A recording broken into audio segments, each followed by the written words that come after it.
অবশেষে অপেক্ষার প্রহর শেষ, বেজে গেল ভোটের দামামা। কিন্তু একই দিনে সংসদ নির্বাচন ও গণভোট। ইতিহাসের এই নজিরবিহীন আয়োজন কিভাবে সামলাবে দেশ?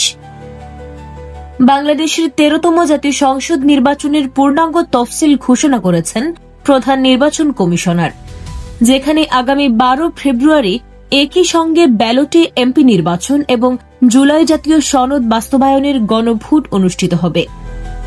প্রার্থীদের দৌড়ঝাঁপ শুরু হচ্ছে এখনই, কারণ 29 ডিসেম্বরের মধ্যেই জমা দিতে হবে মনোনয়নপত্র এবং প্রতীক বরাদ্দের পর 21 জানুয়ারি থেকে 10 ফেব্রুয়ারি পর্যন্ত মাঠ কাঁপবে নির্বাচনী প্রচারে। এবারের ভোটে সবচেয়ে বড় চমক হিসেবে থাকছে প্রায় 13.25 কোটি ভোটারের সঙ্গে প্রথমবারের মতো প্রবাসীদের ডাক যুগে ভোট দেওয়ার সুযোগ।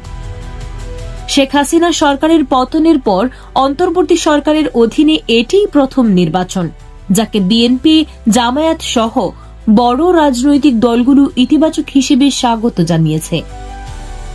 12 ফেব্রুয়ারির দিনটি বাংলাদেশের ইতিহাসে একটি নতুন অধ্যায় হতে যাচ্ছে। আপনি ভোট দিতে প্রস্তুত তো?